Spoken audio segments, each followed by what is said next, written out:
인생의 위기는 우리 모두에게 다가옵니다. 이때 우리가 말씀을 알고 있는지, 하나님의 영을 알고 있는지, 바르게 기도하는 법을 알고 있는지의 여부가 차이를 가져옵니다. 특히 걱정하는 습관이 오랫동안 배어 있는 사람이라면 그것이 쉽지 않을 것입니다. 그러나 이제는 믿음의 습관을 가져야겠습니다. 걱정하는 습관을 그냥 그분의 손에다 풀어놓고 그분께 넘겨드려야 합니다. 주님, 저는 걱정거리로 가득 채워지는 것을 거부합니다. 당신은 저를 사랑하십니다. 주님, 당신은 저에게 관심을 가지고 저를 돌보시며 저를 주의 깊게 관찰하고 계시는 분이므로 저는 당신께 감사드립니다. 이렇게요. 물론 마귀는 오늘 밤 우리가 잠들려고 하면 우리 마음속에 부정적인 그림을 들고 와서 보여줄 것입니다. 그때 우리는 어떻게 해야 할까요? 그를 비웃으면 됩니다. 그래 마귀야, 네가 그 그림을 들고 내게 나타났지만 나는 그것을 우리 주님께 넘겨드렸다. 내가 잠을 자는 동안에도 주님께서 그 문제를 해결하실 거야. 이렇게요. 하나님은 우리를 좋아하십니다. 하나님은 우리를 너무나 사랑하시며 항상 지켜보시며 돌보십니다. 앞으로도 그러시고 영원토록 그러실 것입니다. 걱정 그냥 그분의 손에 넘겨드리고 우리는 그분의 팔에 안기면 됩니다. 주님께 토스. 주님 사랑합니다.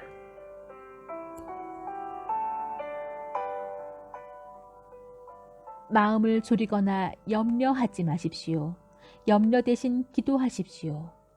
간구와 찬양으로 여러분의 염려를 기도로 바꾸어 하나님께 여러분의 필요를 알리십시오. 그러면 여러분도 모르는 사이에 하나님의 온전하심에 대한 감각, 곧 모든 것이 협력하여 선을 이루게 된다는 믿음이 생겨나서 여러분의 마음을 안정시켜 줄 것입니다. 그리스도께서 여러분의 삶의 중심에서 염려를 쫓아내실 때 일어나는 일은 실로 놀랍기 그지없습니다. 빌립보서 4장 6절에서 7절 말씀. 아멘.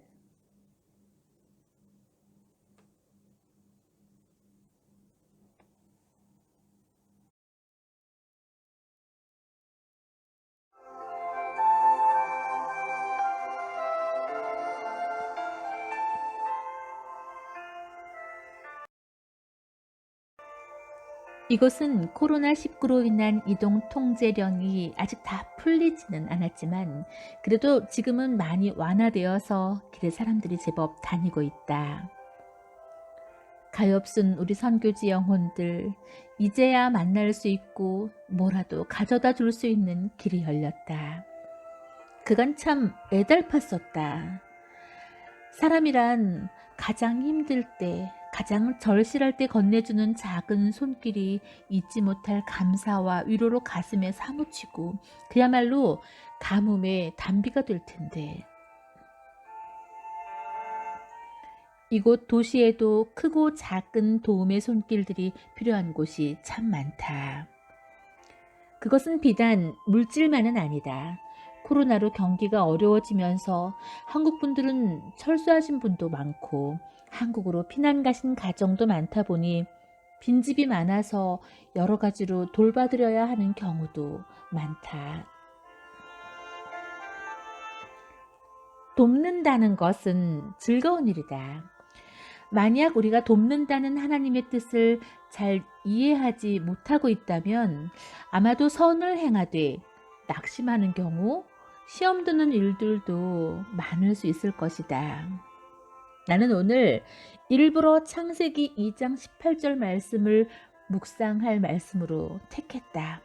그리고 한참 묵상했다. 하나님은 사람이 혼자 사는 것을 원치 않으셔서 돕는 배필을 만들어 주셨다. 돕다. 하나님의 창조 질서에 사람이 서로에게 존재하는 것은 서로 도우며 살으라는 뜻으로 이해되어진다. 오늘 말씀에 좋다라는 말씀은 행복하다, 아름답다라는 뜻을 가지고 있다고 한다. 즉, 사람이 서로 돕고 사는 것은 좋은 일일 뿐만 아니라 행복해지는 비결이라 이해해도 될 것 같다. 보라, 형제가 연합하여 동거함이 어찌 그리 선하고 아름다운고 하셨다. 2000년 전 초대교회도 서로 교제하고 서로 나누는 삶으로 복음을 증거했다.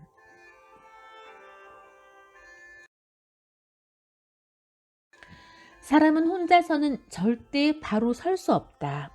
하나님은 서로 돕고 살으라고 서로를, 우리를 만드셨다.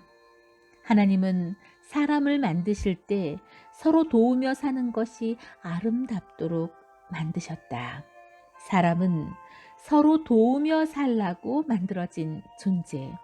이 하나님의 뜻을 이해하면 큰 일이든 작은 일이든 도우며 살아가는 가운데 마음의 기쁨과 행복이 퐁퐁 솟아날 줄 믿는다. 서로 돕는 삶으로 정서적 교감과 영적인 일치, 용서와 치유, 사랑과 기도의 차원에까지 이룰 수 있게 된다면 얼마나 좋을까? 하나님의 뜻대로 서로 도우며 살면 행복한 공동체가 세워지고 행복한 세상이 만들어질 줄 믿는다. 물론 시간도 들고 돈도 들고 힘도 들고 땀도 나지만 우리 사는 세상 여길 봐도 사람, 저길 봐도 다 사람들. 그런데 그 사람을 먼저 보기 전에 먼저 하나님을 보며 하나님의 뜻을 기억하며 오늘도 사랑하고 섬기며 도우며 기쁘고 감사하고 행복한 날 되기를. 할렐루야. 주님, 오늘도 사랑하고 감사합니다. 여호와 하나님이 이르시되 사람이 혼자 사는 것이 좋지 아니하니 내가 그를 위하여 돕는 배필을 지으리라 하시니라. 창세기 2장 18절 말씀. 아멘.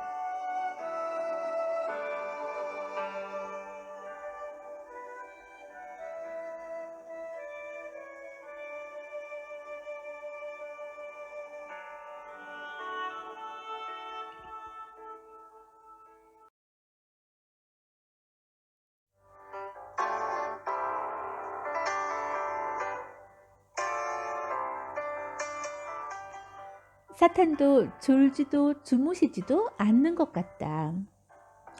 사탄은 눈도 깜빡거리지 않고 우리를 주시하고 있다가 살짝 틈만 보일라 치면 이때라 하고 공격.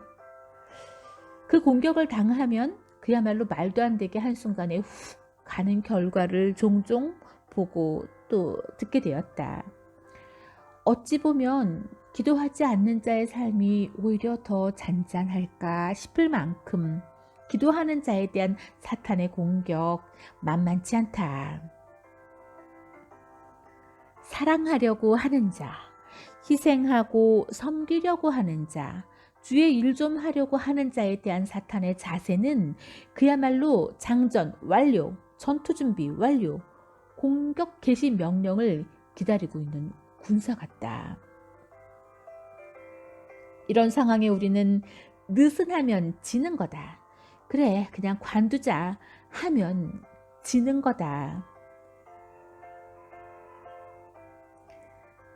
하나님의 세미한 음성에 귀 기울여야 하듯 사탄에 보이지 않는 공격에도 민감할 필요가 있다. 사탄은 강하게 역사하는 것만은 아니다. 아무도 모르는 사이 어느새 침투해버려 누구도 모르는 사이 이미 다 끝나버린 전쟁도 있더라. 순순히 물러서지 않는 사탄의 세력, 하지만 적보다 강한 자는 적을 두려워하지 않는 법. 하나님의 전신갑주를 입자. 성령의 능력을 힘입자. 사탄의 공격에 힘없이 무너지는 것이 아니라 오히려 우리가 사탄을 한 방에 보내버리자. 마음 관리, 영적 관리. 틈을 두지 말고 정신 바짝 차리자. 느슨하면 지는 거다. 예수, 예수, 예수. 예수 이름 부르며 오늘도 우리 모두 KO 승리하자.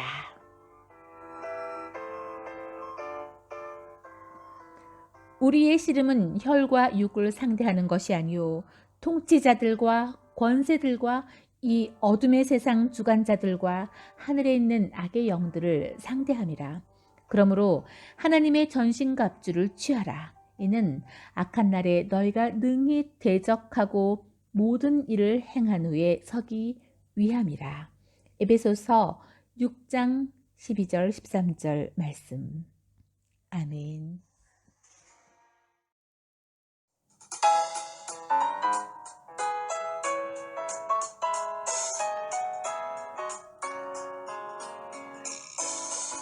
여기는 보르네오.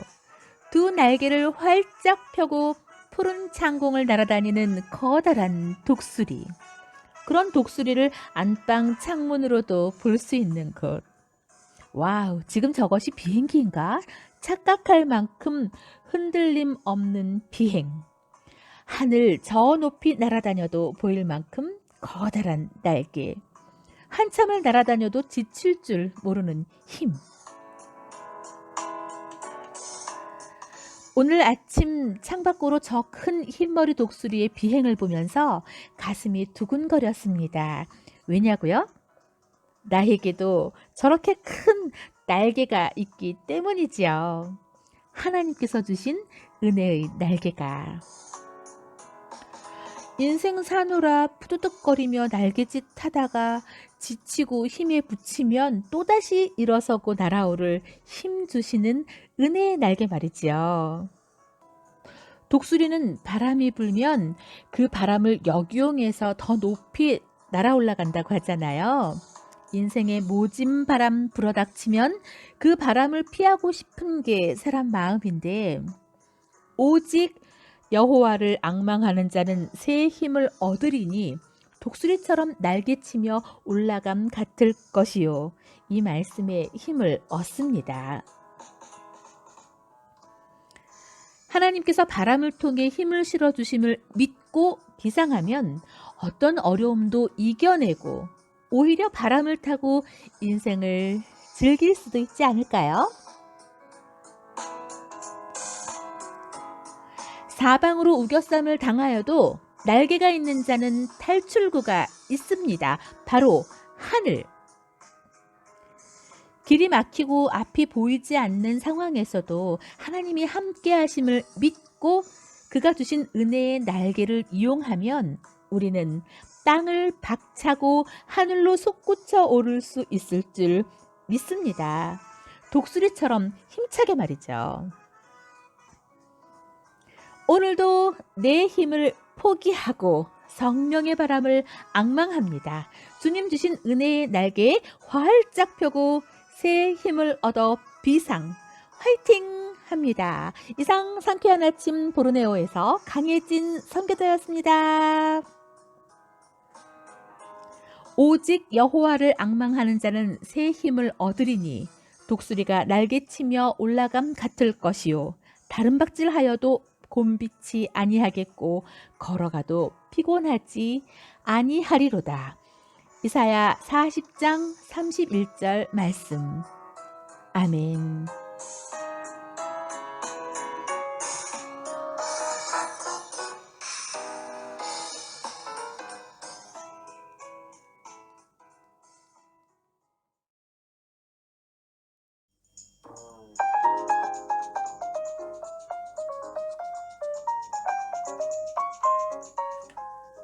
코로나19로 먹고 살기 힘든 요즘 곳곳에 도둑이 기승을 부려 안쓰러움을 자아내고 있죠.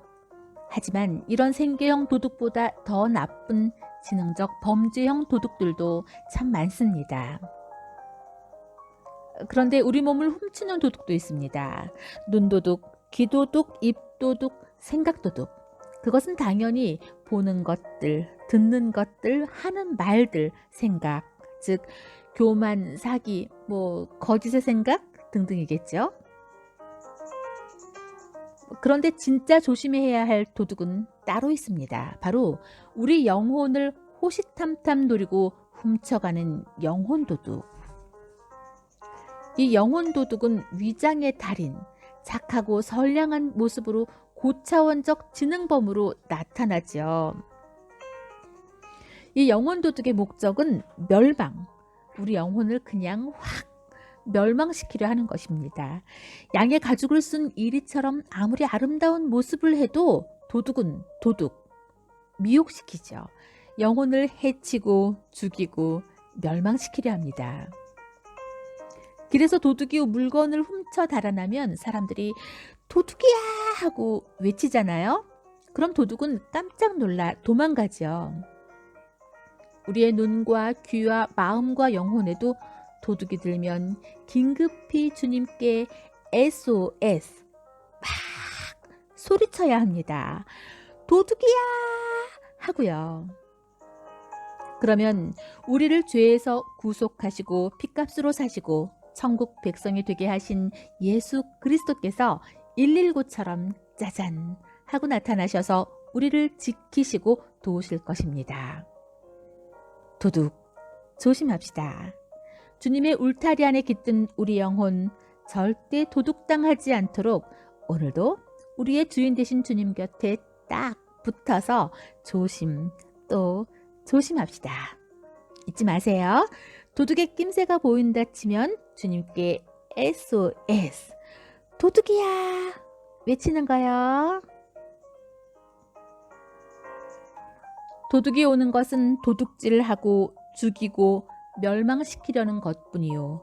내가 온 것은 양으로 생명을 얻게 하고 더 풍성히 얻게 하려는 것이라. 요한복음 10장 10절 말씀. 아멘.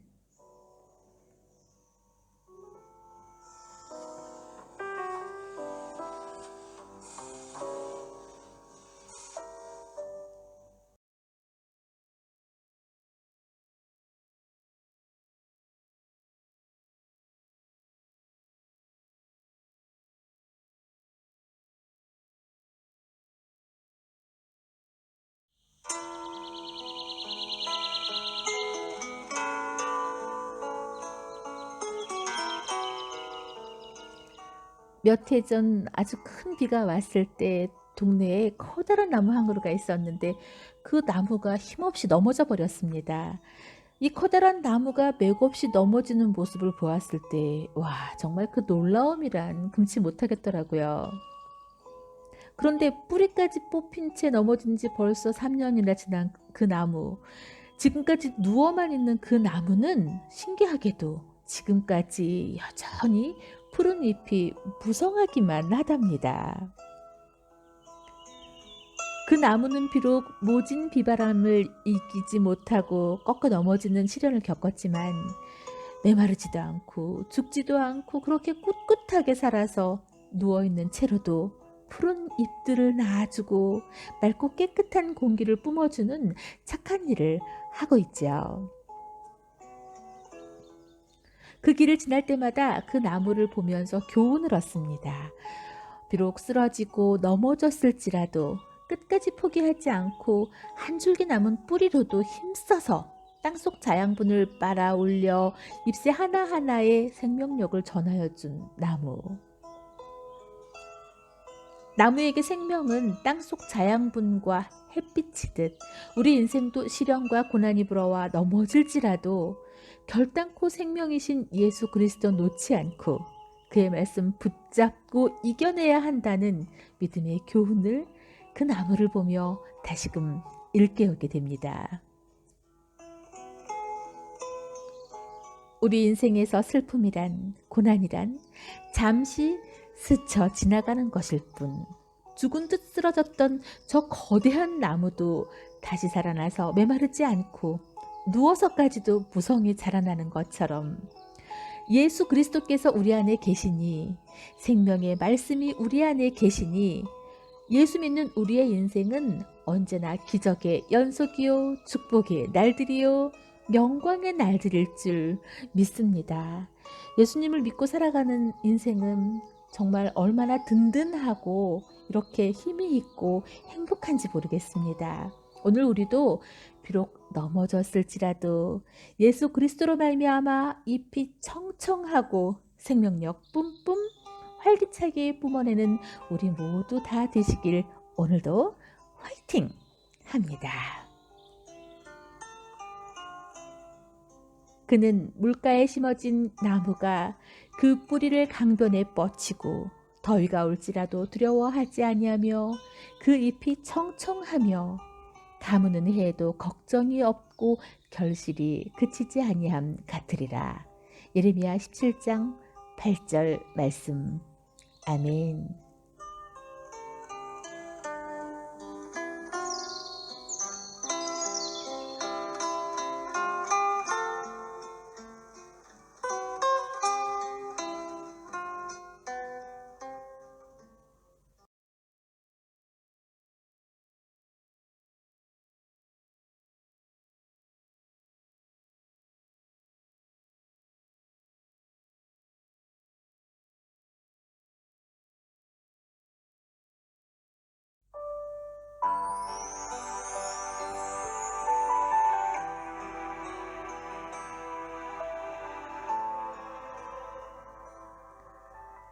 힘들고 어려운 일을 만날 때 우리는 왜? 라는 왜마디를 던질 때가 있습니다. 왜 하필? 왜 나에게? 왜 이런 일이? 어쩔 수 없는 난감함에 토해내는 왜? 그것은 어찌 보면 하소연 또는 따짐에 가까운 질문이기도 합니다. 무슨 일을 만나든 어떤 난관에 봉착하든 힘든 일을 만났을 때 왜라는 말보다는 어떻게 라는 말로 바꿔야겠다는 생각을 해봅니다. 하나님, 이럴 땐 정말 어떻게 해야 할까요? 하나님, 어떻게 일어서야 하지요? 어떻게 저 높은 벽을 뚫을 수 있을까요? 어떻게? 요즘 정말 들리는 소리마다 또 눈으로 보여지는 모든 상황들마다 어려운 현실과 당면한 아픔을 이겨내야만 하는 삶과 사투를 벌이는 사건들을 많이 접하게 됩니다. 하지만 우리 모두가 그러한 상황 속에서 이겨냈으면 좋겠습니다. 주님 말씀 안에서 절대 긍정으로 승리했으면 좋겠습니다. 예수 그리스도의 능력으로. 비록 되는 일이 없을지라도, 일이 잘 풀리지 않을지라도, 열매가 없을지라도, 어떻게 극복해야 하는지, 어떻게 일어서야 하는지, 어떻게 살아야 하는지 주님께 여쭙고 여쭈으면서 그분만을 신뢰하고 의지하며 나아갈 때 막힌 담은 뚫리고 막힌 길은 열리고 해결책도 생기고 회복되고 열매 맺는 일들이 있을 줄 믿습니다. 비록 무화과 나무 잎이 마르고 포도나무에 열매가 없고 되는 일 하나 없을지라도 오직 여호와만을 의지하며 여호와를 인하여 즐거워하며 기뻐하는 인생들 되기를 소망합니다. 그렇게 살아갈 때 우리의 힘이 되신 여호와께서 모든 것을 채우시며 가장 선한 방법으로 인도하시며 모든 것을 응답하시리라 확신합니다. 오늘도 할렐루야, 주님만 바라보며 주님을 찬양하며 승리하는 오늘 되시기를 축복합니다. 하나님 사랑합니다. 나는 여호와를 인하여 즐거워하며 나의 구원의 하나님을 인하여 기뻐하리로다. 하박국 3장 18절 말씀. 아멘.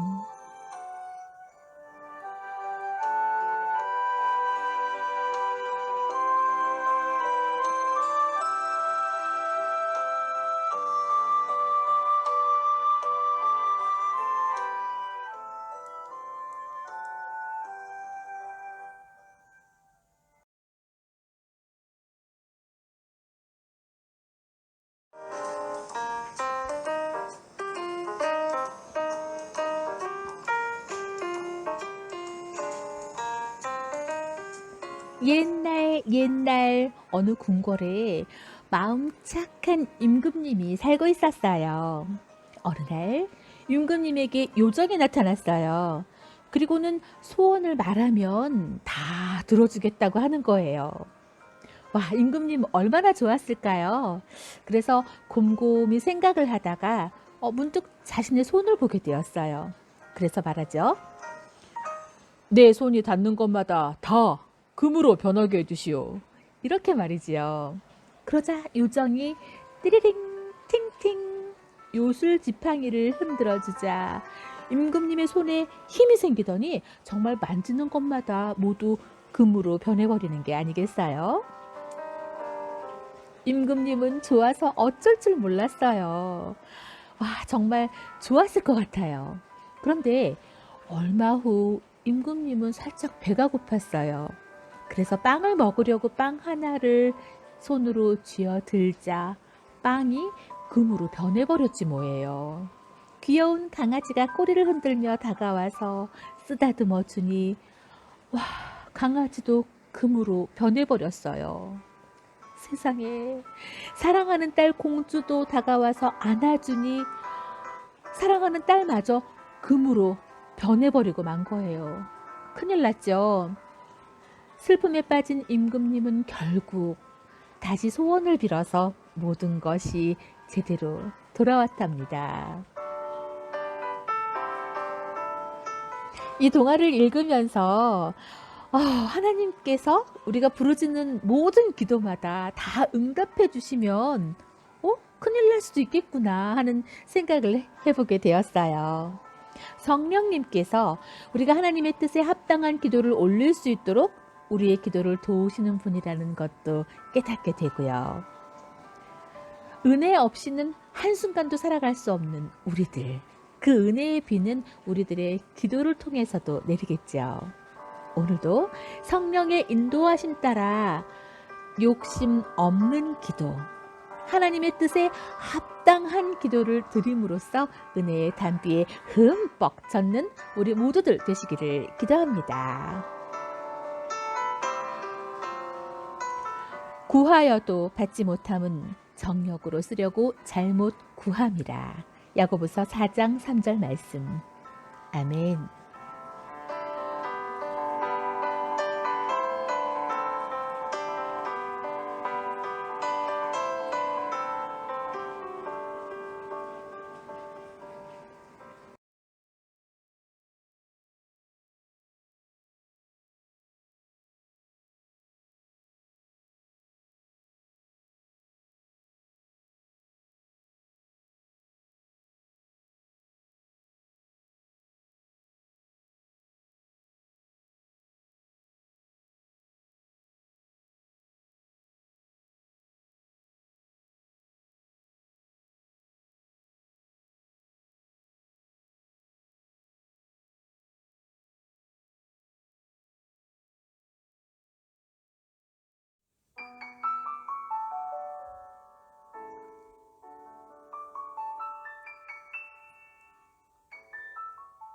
요셉과 마리아는 유월절 절기를 마치고 집으로 돌아가는 길에 어린 예수님을 잃어버렸습니다. 얼마나 놀랐을까요? 사흘 밤낮을 예수님을 찾아서 이리저리 헤매었다고 합니다. 나도 만약에 길에서 나의 어린 아이를 잃어버렸다고 상상해 보면 이렇게 끔찍할 수가 없죠. 하지만 마침내 3일 만에 그들은 어린 예수님을 찾았습니다. 바로 성전에서. 3일 동안 마음고생이 이만저만이 아니었을 것 같아요. 찾자마자 터져나오는 함성. 아이야, 아이야, 어쩌여 우리에게 이렇게 하였느냐. 보라, 내 아버지와 내가 근심하여 너를 찾았노라. 누가복음 2장 48절에 이렇게 기록되어 있죠. 아이야 하고 부르는 부모의 이 외침에는 온갖 마음이 다 담겨 있을 줄 압니다. 얼마나 애가 타고 고통스러웠을까요? 그렇다면 요셉과 마리아는 어쩌다가 길에서 그렇게 어린 예수님을 잃어버렸을까요? 44절에 보니까 예수님과 함께 있는 줄 알았다고 합니다. 이 말씀을 보면서 나도 인생길을 걸으면서 그 유월절 행사장에 갔었던 요셉과 마리아처럼 예수님과 함께 있다고 생각하면서 그냥 길을 걷지는 않았을까? 이런 생각을 해보게 되었습니다. 그 유월절 행사의 분주함 속에서 아들을 잃어버리고도 잃어버린 줄 모르고 걸어갔던 그들처럼 나도 내 삶의 분주함으로 주님을 잊어버린 채, 주님을 잃어버린 채 혼자서 막 살아가고 있는 것은 아니었나 하는 생각을 해보게 되었습니다. 사흘 만에 아이를 찾은 부모는 아이야, 아이고 얘야 하며 울부짖듯 불러댑니다. 나도 내 분주함으로 주님을 잃어버리고 혼자서 막 앞서 걸어가다가 나 혼자 와버렸네 느끼는 그 순간 그렇게 주님을 애타게 찾게 될까? 이런 생각도 해보게 되고요. 예수님을 성전에서 찾았다고 합니다. 예수님을 잃어버리지 않으려면, 한순간도 주님을 잊지 않으려면 우리도 성전으로, 말씀으로, 예배의 자리로 가야 할 줄 믿습니다. 우리 삶의 중심은 예수님이시니까, 우리 삶의 중심은 오직 예수님이 전부이니까. 2020년 상반기 우리 모두 다 같이 너무나 고생했습니다. 오늘부터 2020년 하반기가 시작되는 7월 1일 첫날, 절대 주님 손 놓지 말고 주님과 꼭 동행하며 살아가는 우리 모두가 되기를 축복합니다.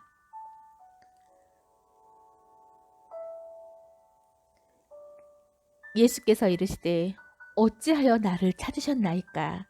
내가 내 아버지 집에 있어야 될 줄을 알지 못하셨나이까? 하시니. 누가복음 2장 49절 말씀. 아멘.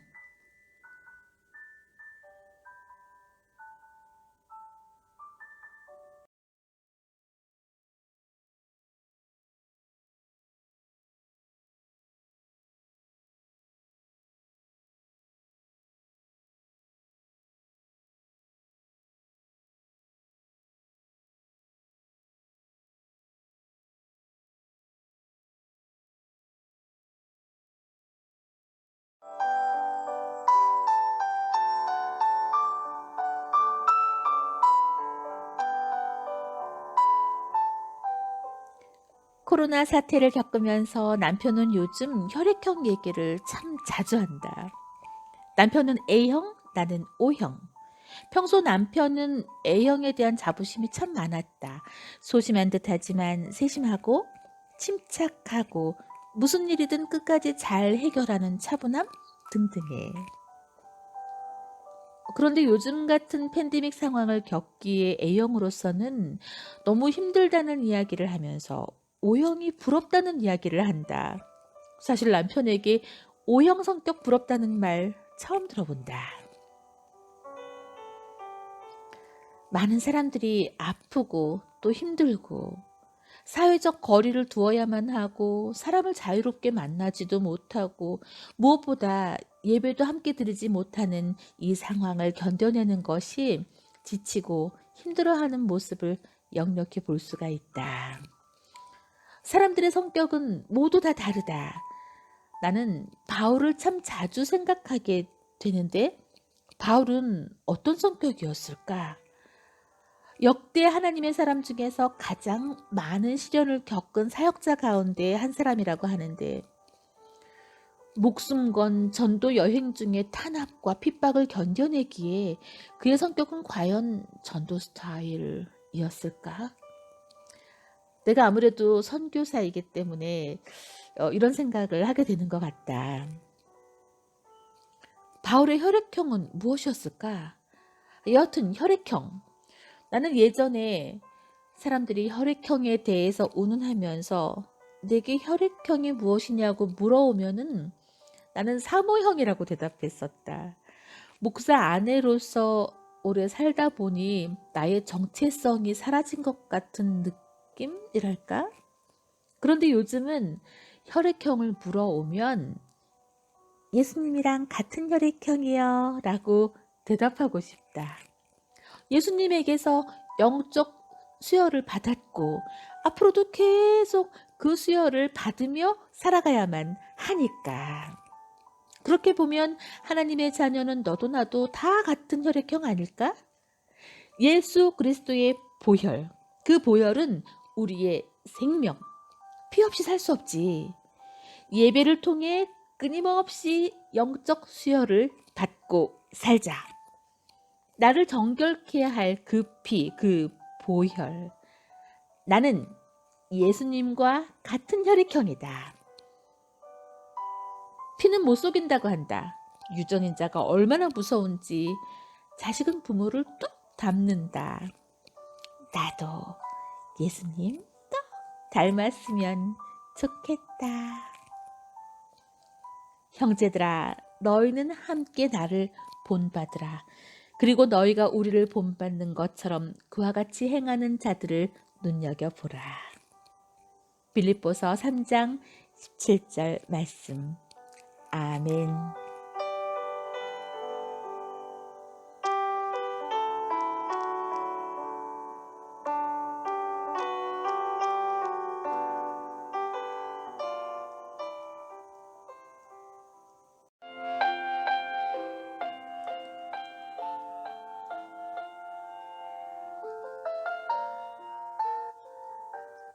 가나 혼인잔치에서 일어난 기적과 은혜는 포도주가 모자란 사건으로부터 시작됩니다. 포도주가 모자랐기 때문에 모자란 그 자리에서 물이 변하여 포도주가 되는 예수님의 능력이 임했으니까요. 만일 포도주가 항아리에 가득했다면 그런 기적이 일어났을까요? 기쁨과 감사와 행복은 풍요로움 속에만 있는 것은 아닌 것 같습니다.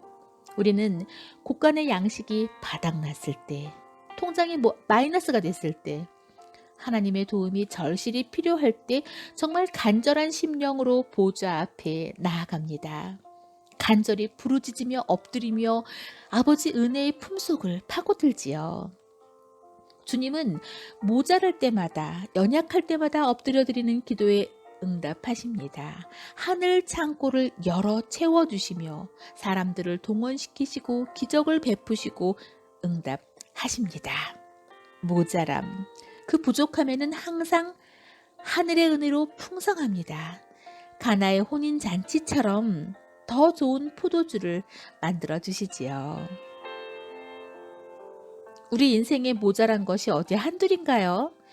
모자라고 부족하고 연약하고 바닥날 때마다 불안하고 애태울 수 있지만 그렇게 조바심만 날 일이 아니라 은혜를 주시려나 보구나. 주님께서 기적을 일으키시려나 보다. 나를 통해 주님 또 일하시려나 보다 여기면서 주님 역사하실 일을 기대하고 간증할 것 또한 기대하면서 미리 감사합시다. 할렐루야. 물이 변하여 포도주 된 사건, 그 품질 좋은 포도주가 아구까지 넘친 사건이 결코 성경 속에서만 벌어진 사건이 아니라 오늘 내 삶에서도 벌어지는 사건일 줄 믿습니다. 주님 감사합니다. 주님 사랑합니다.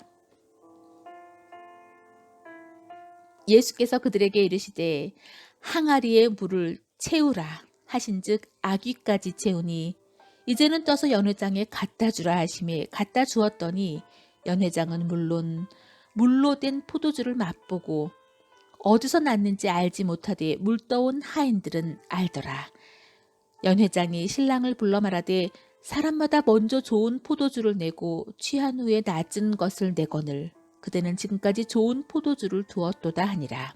예수께서 이 첫 표적을 갈릴리 가나에서 행하여 그의 영광을 나타내심에 제자들이 그를 믿으니라. 요한복음 2장 7절에서 11절 말씀. 아멘.